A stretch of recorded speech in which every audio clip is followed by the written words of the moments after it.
You weren't born just to survive. You were born to build, to grow, to love deeply, and leave something that lasts longer than you. Introduction. Hi, this is Dr. Julian Vance, The Art of Living Fully, a guide to making your time count. Preface. There's a sobering truth that most people never truly grasp: the average human life spans just 30,000 days. If you're 30 years old, you've already consumed 11,000 of those precious days, gone forever, never to return. This isn't meant to frighten you, but to awaken you to a profound reality that changes everything once you truly understand it.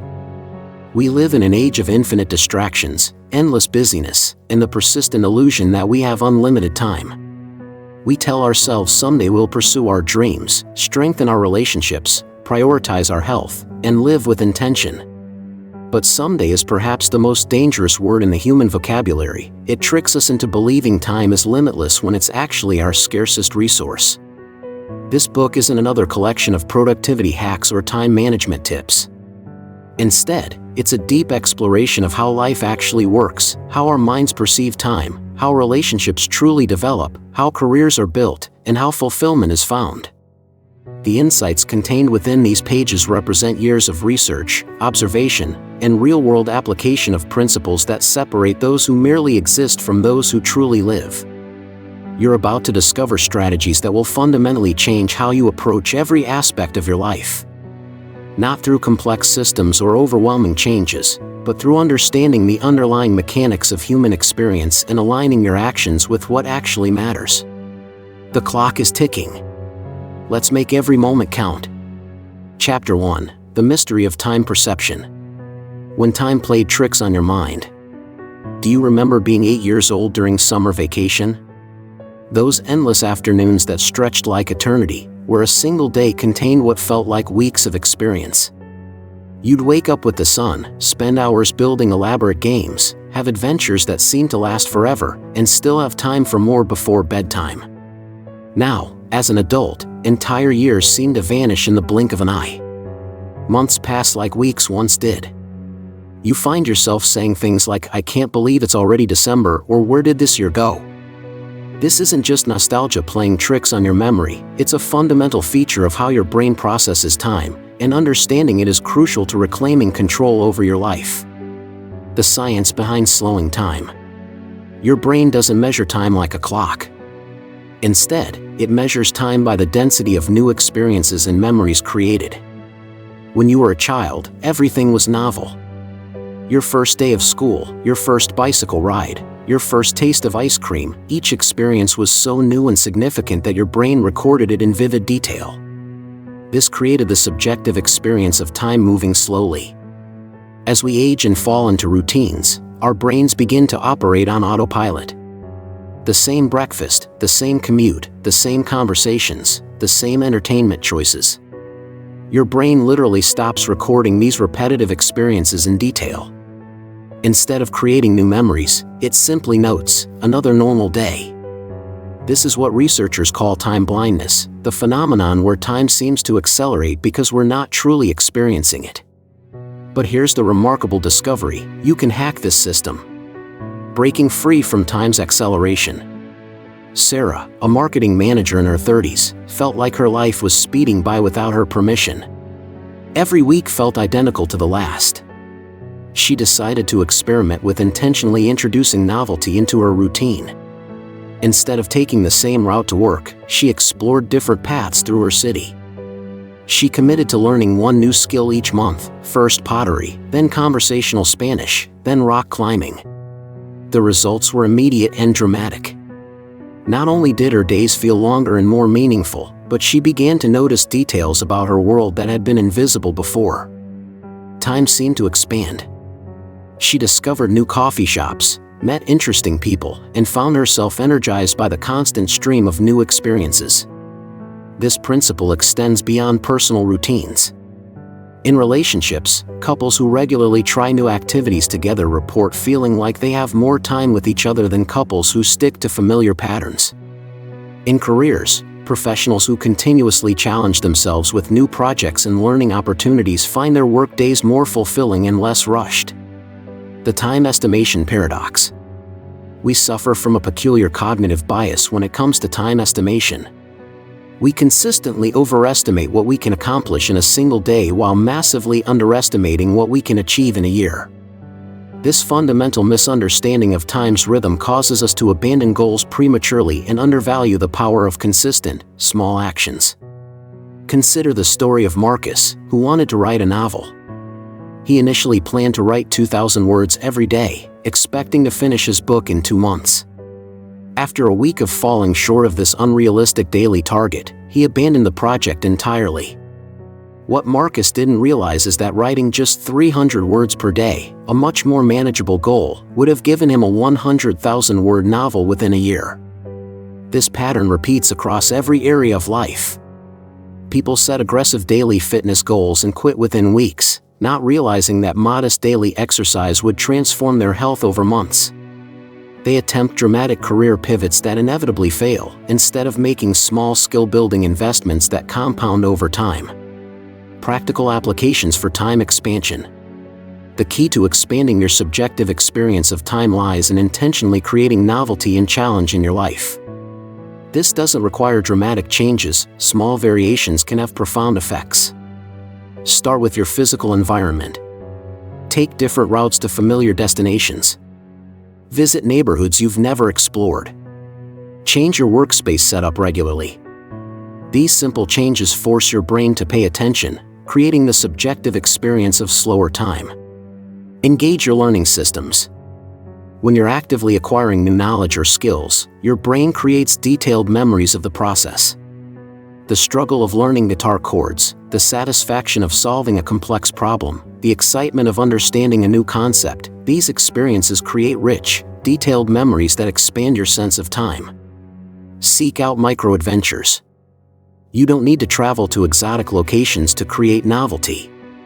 Try a new cuisine, attend a lecture on a topic you know nothing about, have a conversation with someone whose background is completely different from yours. Each new experience adds texture and depth to your days. The goal isn't to fill every moment with novel experiences. That would be exhausting and unsustainable. Instead, strategically introduce enough novelty to keep your brain engaged and recording. Think of it as seasoning for your life. A little bit transforms the entire experience. Chapter 2: The Art of Priority Management. Beyond the busy trap. In our achievement-obsessed culture, being busy has become a badge of honor. We fill our calendars with meetings, our to-do lists with tasks, and our days with activity. But there's a crucial distinction between being busy and being productive, between motion and progress, between activity and achievement. The modern professional landscape is particularly seductive in this regard. Open office environments buzz with apparent productivity, people rushing between conference rooms, keyboards clicking, phones ringing. Yet studies consistently show that much of this activity contributes little to meaningful outcomes. We've confused the theater of work with actual work. The deathbed test, ultimate clarity. There's a powerful thought experiment that cuts through the noise of daily urgencies and reveals what truly matters. Imagine yourself at 90 years old, looking back on your life. From that perspective, what would you regret not doing? What activities filling your current schedule would seem utterly trivial? What relationships would you wish you had invested in more deeply? This isn't morbid thinking, it's clarity thinking. When you project yourself to the end of your life and look backward, priorities that seem unclear in the present moment become crystal clear.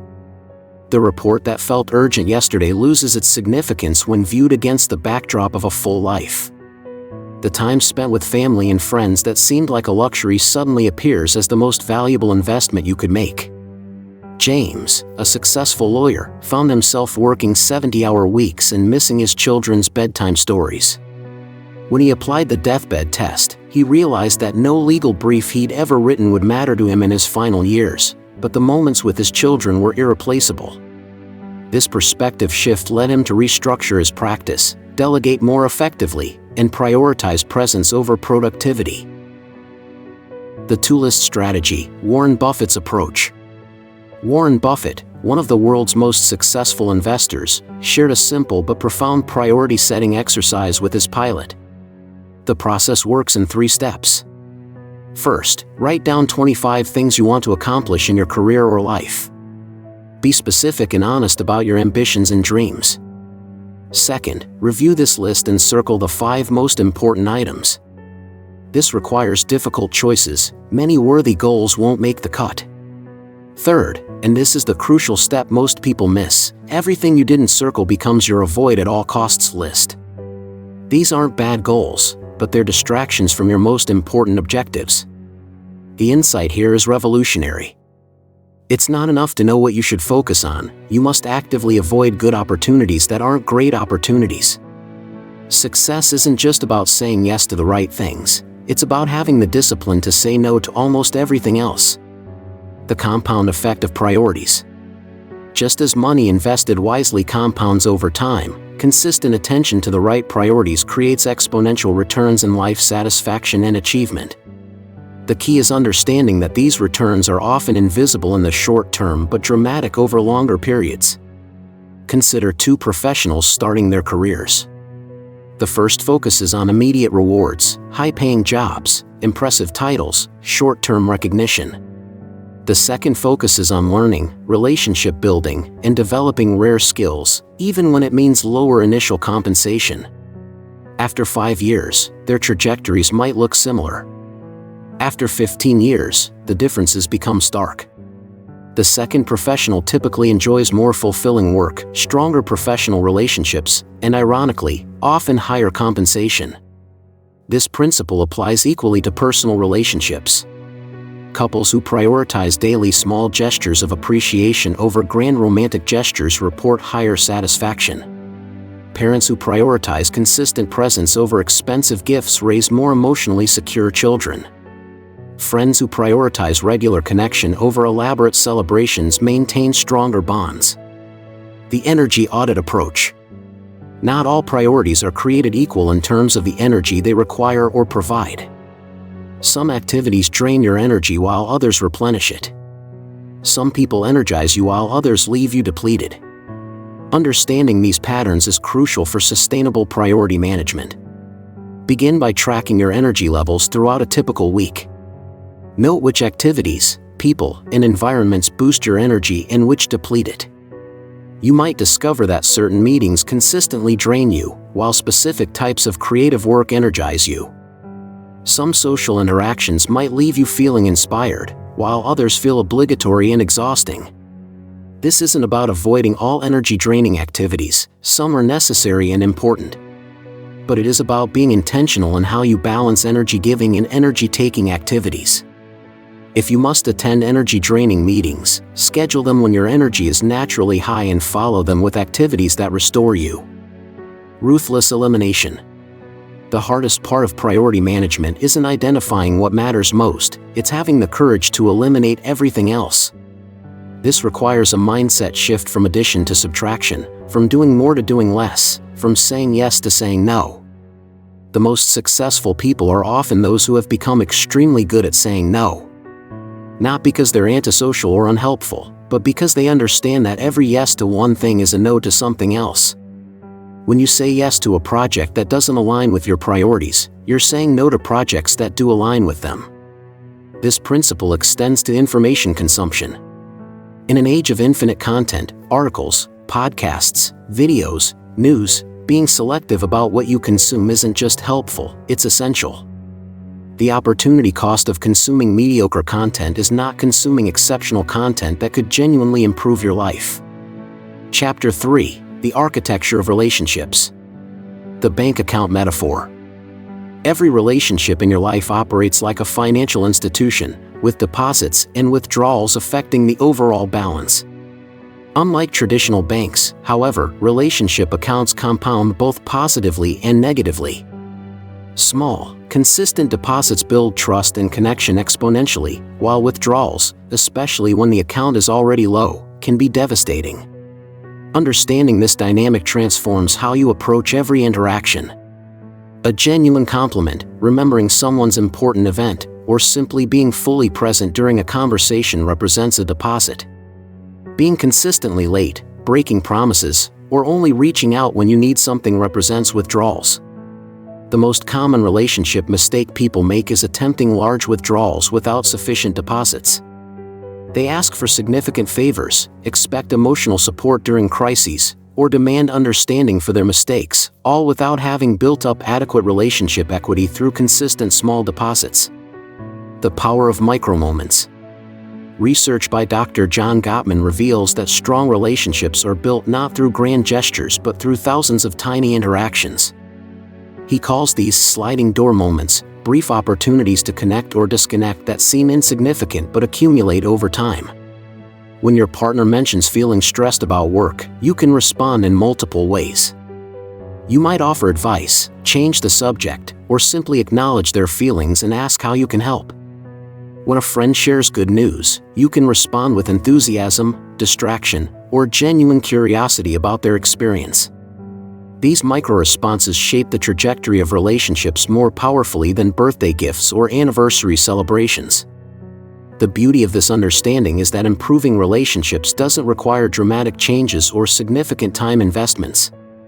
It requires attention and intention in moments that are already happening. The text message checking in after someone mentions a difficult day. The follow-up question that shows you remember what someone shared weeks ago. The choice to put down your phone when someone is speaking to you. Shared struggle, the counterintuitive bond builder. While it might seem logical that shared pleasures would be the strongest relationship builders, research reveals something surprising. Shared struggles often create deeper bonds than shared successes. This phenomenon, known as the adversity effect, explains why military units, sports teams facing challenges, and couples who weather difficulties together often develop extraordinarily strong connections. This doesn't mean you should seek out problems in your relationships. Rather, it means that when challenges inevitably arise, they present opportunities for deeper connection. The key is facing difficulties together rather than allowing them to drive you apart. When Maria and her business partner faced the potential bankruptcy of their startup, they could have blamed each other or dissolved their partnership. Instead, they used the crisis as an opportunity to strengthen their working relationship. They met daily to problem solve, shared their fears and hopes honestly, and supported each other through the uncertainty. Not only did their business survive, but their partnership became stronger than ever. The shared experience of navigating that crisis created a bond that success alone never could have achieved. The strength of weak ties. Sociologist Mark Granovetter's groundbreaking research revealed that some of your most valuable opportunities come not from your closest relationships but from your weak ties, acquaintances, distant friends, and casual connections. These individuals exist in different social and professional circles than your close friends, giving them access to information and opportunities that never reach your inner circle. The person who tells you about a perfect job opening might be someone you met briefly at a conference. The introduction to your future spouse might come from a college acquaintance you rarely see. The insight that transforms your business might come from a conversation with a neighbor. This understanding should influence how you approach all social interactions. The casual conversation at the coffee shop, the friendly exchange with someone in your hobby group, the brief connection with a colleague from another department, these interactions plant seeds that may bloom into significant opportunities years later. The key is authentic interest rather than transactional networking. People can sense when you're collecting connections versus when you're genuinely interested in them as individuals. The strongest weak ties are built on mutual respect and genuine curiosity, not calculated networking. The time paradox of helping others. One of life's most beautiful paradoxes is that giving time to others somehow makes you feel like you have more time yourself. This counterintuitive phenomenon has been documented in multiple psychological studies and represents one of the most reliable ways to expand your subjective sense of time abundance. When you help someone solve a problem, mentor a junior colleague, or volunteer for a cause you care about, something remarkable happens to your time perception. Instead of feeling rushed and scarce, you begin to feel capable and abundant. The act of being useful to others changes your relationship with time itself. This effect is so reliable that many extremely busy and successful people deliberately maintain regular volunteer commitments or mentoring relationships. They understand that this isn't time taken away from their important work, it's an investment that returns more energy and focus than it costs. Relationship maintenance, the garden approach. Most relationships fail not because of dramatic conflicts but because of gradual neglect. Like gardens, relationships require consistent, small acts of care to remain healthy and vibrant. The friend you haven't contacted in months, the family member you keep meaning to call, the mentor who helped you years ago, these relationships wither not from active harm but from passive neglect. The solution is developing systems for relationship maintenance that work with your natural patterns rather than against them. Some people maintain relationships through regular in-person gatherings. Others prefer digital communication. Some connect through shared activities, while others prefer one-on-one conversations. The specific method matters less than the consistency. A monthly coffee date with an old friend, a quarterly check-in call with former colleagues, an annual reunion with college friends, these regular touchpoints prevent relationships from fading and create opportunities for deeper connection when circumstances allow. The most successful people in terms of relationships aren't necessarily the most naturally social. They're the ones who understand that relationship maintenance is a skill that can be developed and systematized, not just a natural talent some people possess. Chapter 4: Career Evolution and Purpose. Beyond the career ladder. The traditional career ladder, climbing steadily upward in a single organization or industry, is largely a relic of the industrial age. Modern careers resemble jungle gyms more than ladders, with opportunities for lateral movement, diagonal advancement, and sometimes strategic backward steps that set up future leaps forward. This shift requires a fundamental change in how we think about career development. Instead of asking how do I get promoted, the more relevant questions become how do I develop unique and valuable skills, and how do I create career options that don't exist yet? Consider the career path of Reed Hastings, CEO of Netflix. His background includes a computer science degree, a stint in the Peace Corps, a software company startup, and ultimately the transformation of entertainment through streaming technology. None of these experiences followed a traditional career progression, but each contributed essential skills and perspectives to his eventual success.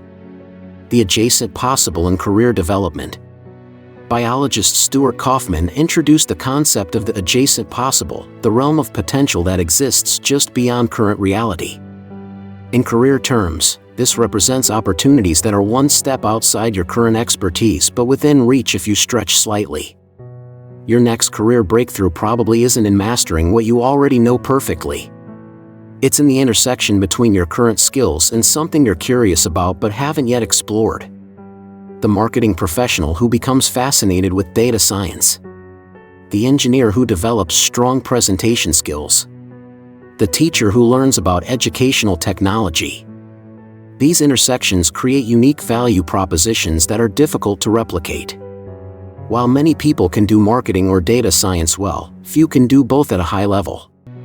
This rarity creates career opportunities that wouldn't exist for either skill in isolation. The key is identifying adjacencies that genuinely interest you. Forced skill development in areas that don't align with your natural curiosity is rarely sustainable or fulfilling. But when you find the intersection between what you're good at and what you're genuinely curious about, career growth becomes energizing rather than exhausting. The early career optimization mistake. One of the most costly career mistakes occurs in the first decade of professional life, optimizing for money too early. While financial considerations are important, professionals who prioritize learning and skill development in their 20s and early 30s typically achieve both higher satisfaction and higher compensation over their entire careers. Every new skill you develop is like purchasing a lottery ticket for future opportunities. Unlike actual lottery tickets, however, skills compound and combine in ways that create increasingly valuable capabilities. The salesperson who learns data analysis becomes a valuable revenue operations professional. The designer who understands psychology becomes a user experience expert. The accountant who develops communication skills becomes a trusted advisor. This doesn't mean accepting poverty for the sake of learning. It means prioritizing roles and opportunities that maximize skill development even when they don't maximize immediate compensation. The internship at the innovative startup might pay less than the corporate job, but the range of responsibilities and learning opportunities could be worth significantly more in long-term career value. Productive procrastination, following your energy. Everyone procrastinates, but most people waste the energy that procrastination reveals. When you're avoiding one task, you're usually drawn toward another. This isn't laziness, it's your internal guidance system highlighting work that energizes you versus work that drains you. Instead of fighting procrastination, study it. What types of projects do you find yourself drawn to when avoiding other work? What subjects do you read about voluntarily? What conversations energize you? These patterns reveal authentic interests that might indicate valuable career directions. Jake, a financial analyst, found himself constantly procrastinating on spreadsheet work while getting absorbed in researching emerging technologies and their market implications. Initially, he saw this as a character flaw preventing him from succeeding in his current role. Eventually, he realized his procrastination was pointing him toward technology investment analysis, a field that combined his financial background with his genuine intellectual curiosity.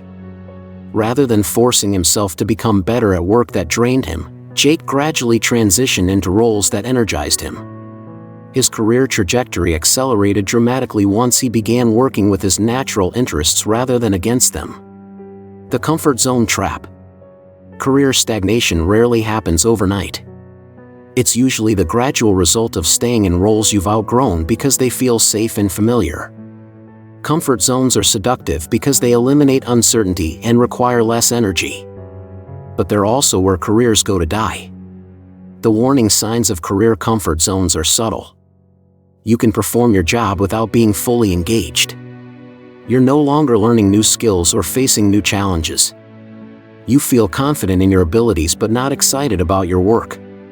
Your conversations about work focus on problems and complaints rather than possibilities and growth. Breaking out of career comfort zones doesn't require dramatic leaps. Small expansions of responsibility, volunteer projects outside your job description, or additional training in areas adjacent to your expertise can begin to restore growth and engagement. The goal isn't constant career upheaval but rather regular expansion of your capabilities and responsibilities. Think of it as cross-training for your career, maintaining flexibility and strength in multiple areas so you're prepared for opportunities when they arise. Building career resilience. In an era of rapid technological change and economic uncertainty, career security comes not from job security but from skill security. The professionals who thrive in changing environments are those who develop meta-skills, abilities that transfer across roles, industries, and economic conditions.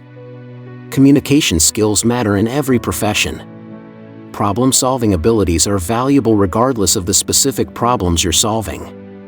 Learning how to learn quickly becomes crucial when technologies and methodologies change rapidly.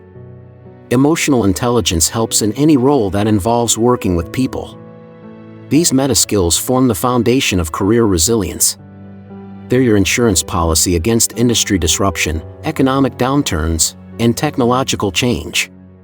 While specific technical skills might become obsolete, the ability to communicate clearly, solve problems creatively, and learn quickly will remain valuable throughout your career. The most resilient professionals also develop what economists call optionality, multiple potential paths forward based on their accumulated skills and experiences. They don't depend on a single employer, industry, or economic condition for their livelihood. Instead, they build diverse capabilities that create multiple opportunities in various circumstances. Chapter 5: Health as Life's Foundation. The Life Force Multiplier Effect. Health isn't simply about avoiding disease or extending lifespan, it's the foundation upon which every other aspect of your life either flourishes or struggles.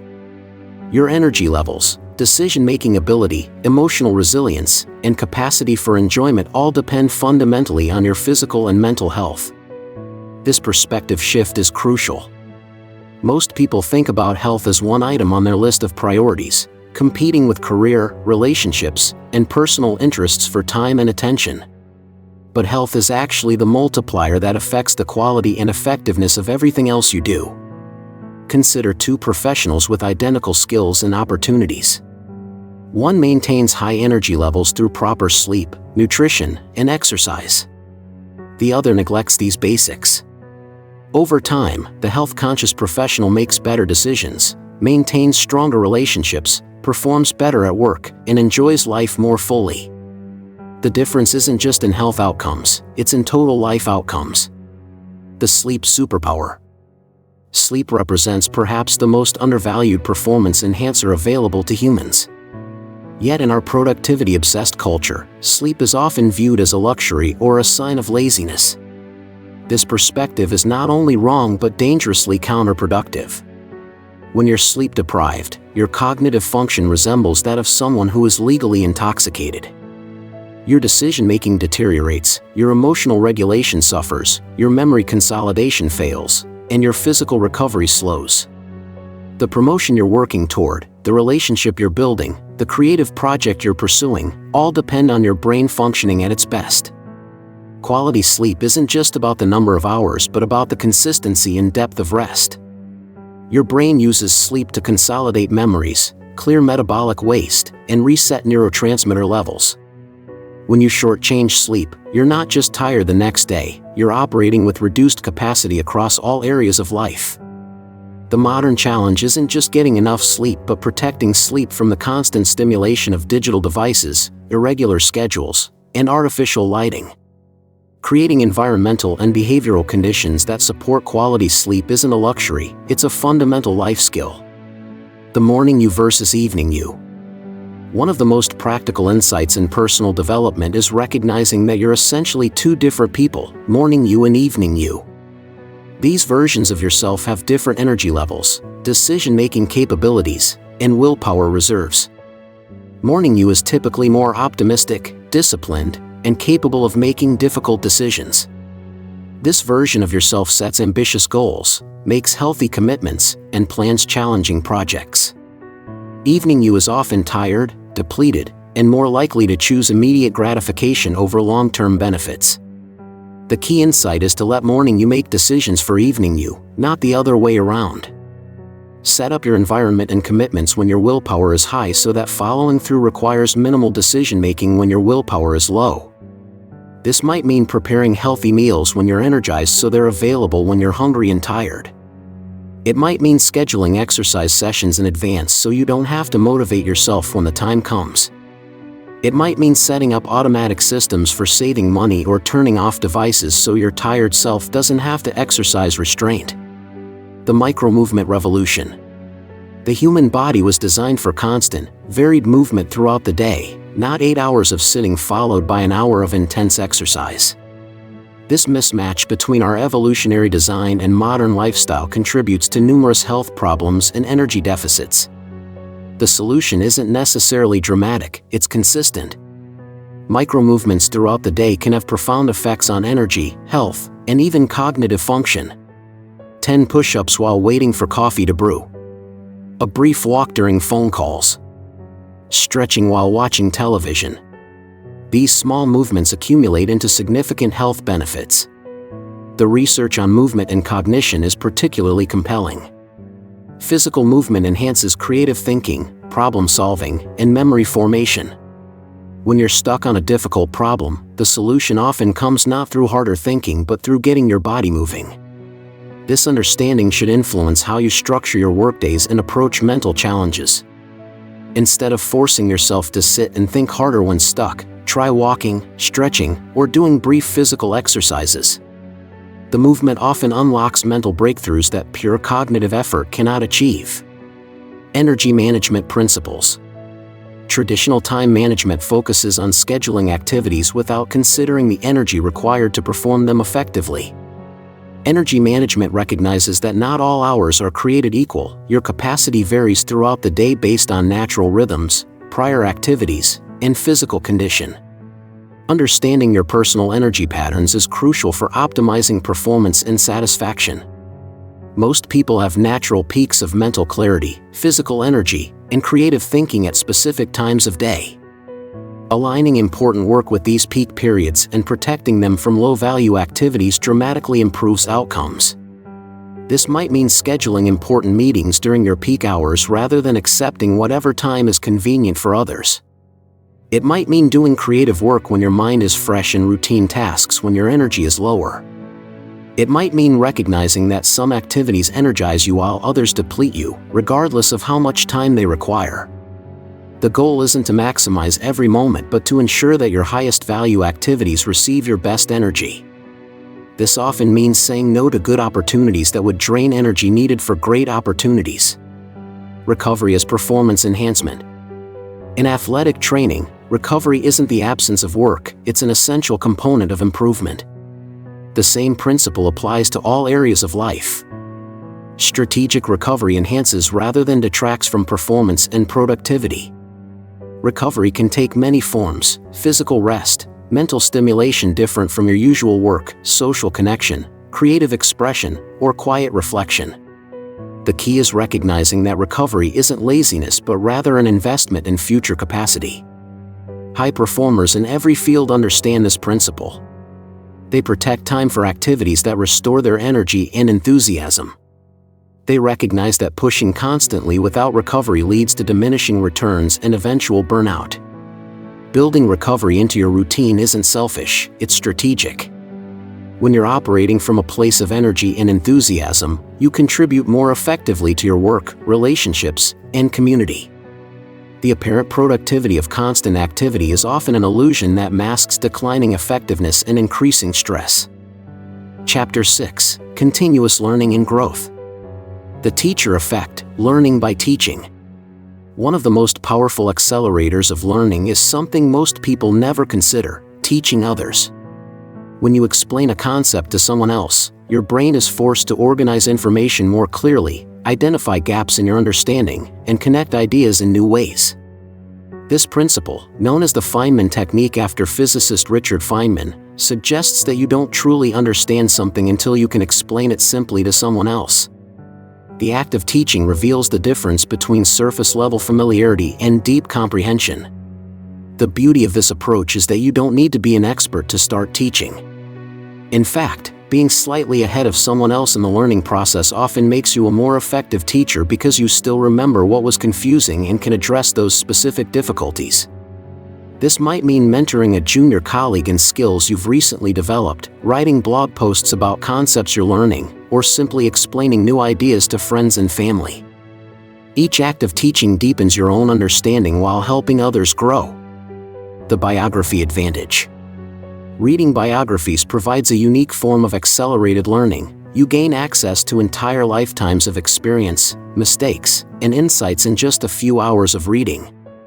Unlike theoretical knowledge, biographical learning is grounded in real-world application and tested through actual consequences. When you read about how successful people navigated challenges, made difficult decisions, and learned from failures, you're essentially downloading their hard-won wisdom.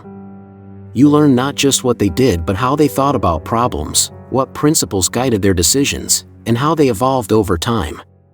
The key is reading biographies of people who faced similar challenges to those you're confronting or who developed skills you want to develop. The entrepreneur reading about how others built companies. The parent learning from how others balanced family and career. The leader studying how others navigated complex organizational challenges. Biographical learning is particularly valuable because it reveals the messy, non-linear nature of real success. Unlike business books that present cleaned-up frameworks, biographies show how successful people actually stumbled, adapted, and persevered through uncertainty. Strategic incompetence, the art of staying bad. While conventional wisdom suggests you should try to excel at everything, strategic incompetence suggests the opposite: deliberately staying mediocre at some things to preserve time and energy for areas where excellence matters. This isn't about being lazy or careless. It's about recognizing that pursuing excellence in every area of life is impossible and counterproductive. By consciously accepting good enough performance in some areas, you free up resources to achieve genuine excellence in areas that matter most. The key is choosing your areas of incompetence as deliberately as you choose your areas of excellence. Maybe you're strategically bad at interior decorating so you can excel at your profession. Maybe you're deliberately mediocre at cooking so you can focus on fitness. Maybe you maintain basic social media presence rather than optimizing it so you can dedicate time to deep relationships. This principle also helps maintain cognitive flexibility and humility. When you're excellent at everything you attempt, you can become rigid in your thinking and approach. Maintaining areas where you're genuinely amateur keeps you in a learning mindset and reminds you what it feels like to be a beginner. Constraints as creative catalysts. Unlimited options often lead to paralysis and mediocre results. Constraints, paradoxically, often lead to breakthrough creativity and innovation. When you have limited time, money, or resources, you're forced to think more creatively about solutions. This principle explains why some of the most innovative solutions come from resource-constrained environments. Startups with limited budgets often develop more creative business models than well-funded companies. Artists working within strict forms often produce more innovative work than those with complete creative freedom. You can apply this principle intentionally by creating artificial constraints that force creative thinking. Set tight deadlines for projects. Limit your budget for solutions. Restrict the tools or methods you can use. These limitations often lead to insights and approaches that unlimited resources would never inspire. The key is viewing constraints as creative challenges rather than frustrating limitations. Instead of asking, "How can I get more resources?" ask, "How can I achieve my goal within these limitations?" This shift in perspective often reveals surprising and elegant solutions. The meta-skill of learning how to learn. In a rapidly changing world, the ability to quickly acquire new skills and adapt to new information becomes more valuable than any specific knowledge or expertise. Learning how to learn efficiently is perhaps the most important meta-skill you can develop. This involves understanding how your brain processes and retains information, developing effective study strategies, and recognizing the patterns that underlie different types of learning. Some people learn best through visual information, others through hands-on practice, still others through verbal explanation and discussion. Effective learners also understand the importance of spaced repetition, active recall, and interleaving different types of practice. They know how to break complex skills into manageable components and how to build deliberate practice routines that target specific areas for improvement. Most importantly, skilled learners develop comfort with the discomfort of not knowing. They understand that confusion and struggle are normal parts of the learning process rather than signs of inadequacy. This psychological shift allows them to persist through the inevitable challenges of acquiring new capabilities. Documentation and progress tracking. Your brain needs evidence of progress to maintain motivation and continue growing. Without visible signs of improvement, it's easy to feel like you're not making progress even when you're steadily developing new capabilities. The solution is systematic documentation of your learning journey. This might mean keeping a learning journal where you record insights and breakthroughs. It might mean creating before and after examples of your work. It might mean tracking metrics that show improvement over time. The specific method matters less than the consistency. The goal is creating a visible record of your development that you can review during moments of doubt or discouragement.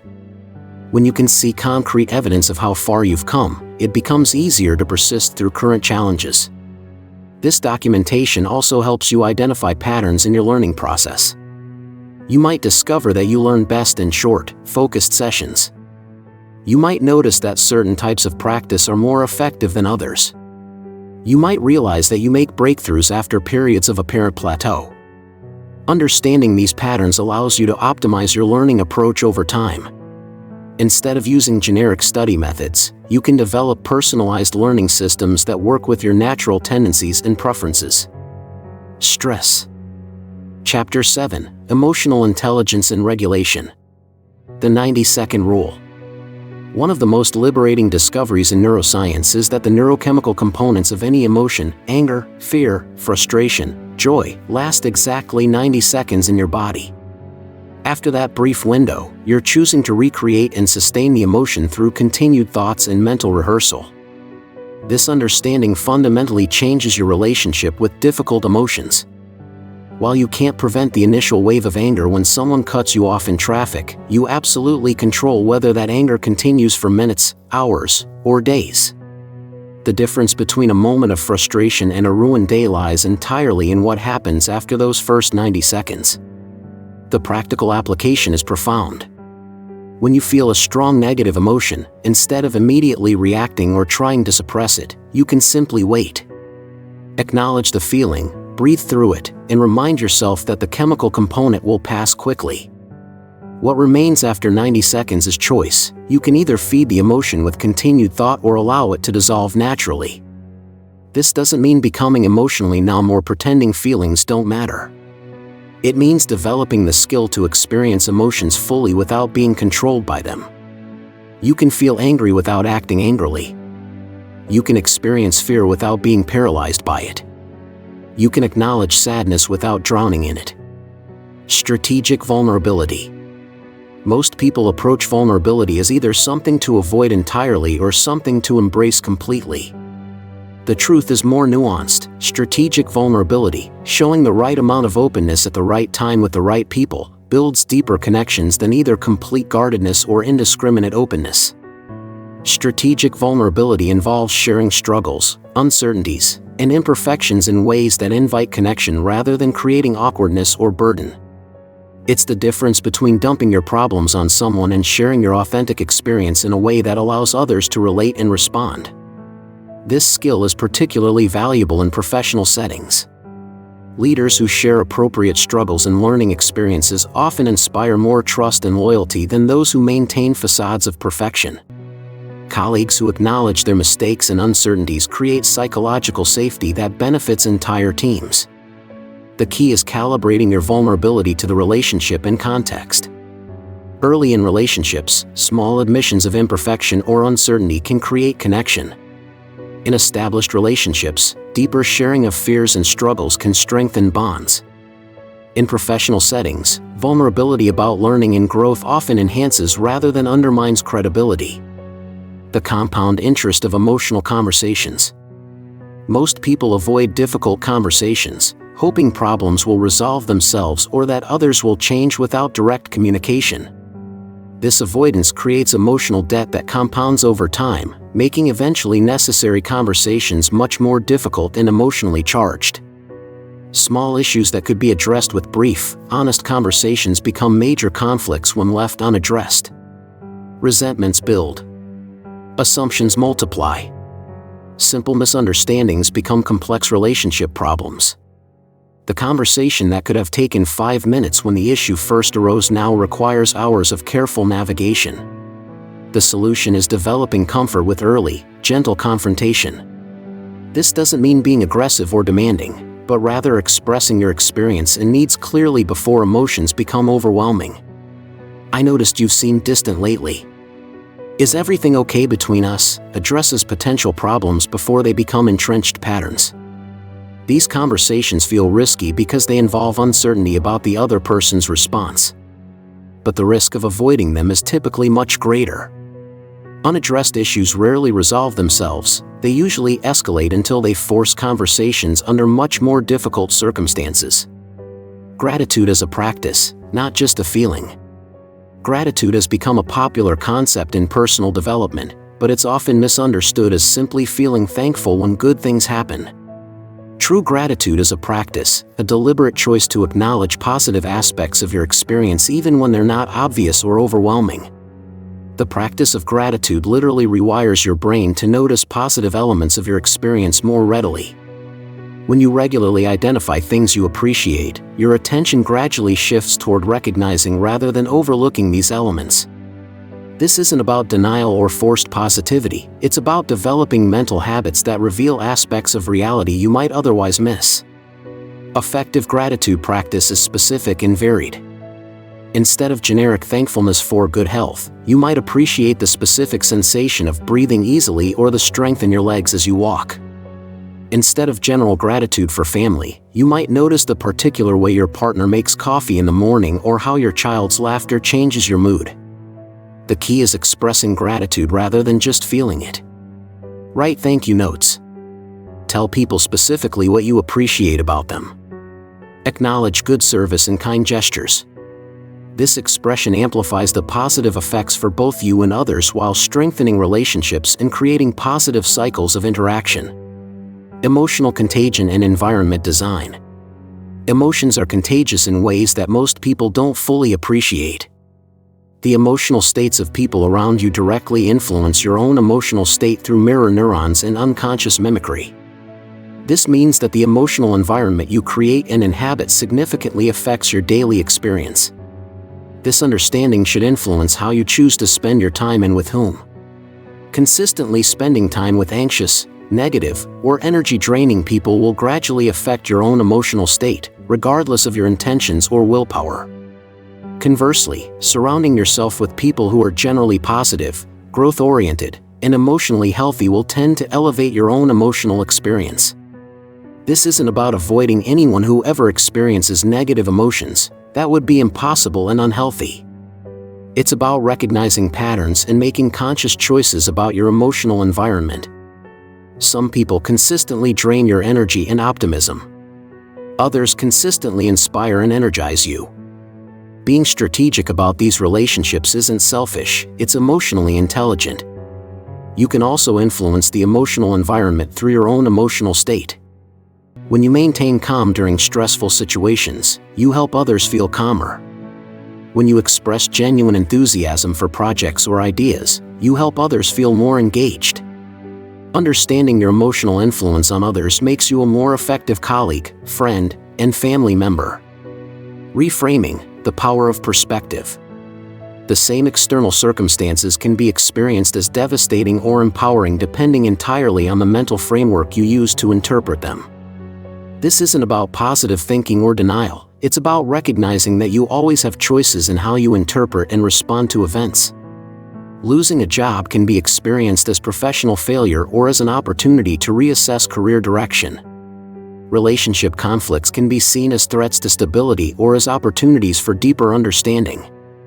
Health challenges can feel like punishment or like invitations to develop resilience and appreciate previously overlooked aspects of life. The most emotionally resilient people aren't those who avoid difficulties, they're those who develop sophisticated frameworks for interpreting and learning from challenges. They ask different questions when problems arise. What can this teach me? Instead of why is this happening to me? How might this redirect me towards something better, instead of how can I get back to where I was? This reframing ability can be developed through practice. When you notice yourself interpreting events in ways that increase suffering without solving problems, consciously experiment with alternative interpretations. This doesn't mean forcing unrealistic optimism, but rather exploring different perspectives that might reveal opportunities or lessons you initially missed.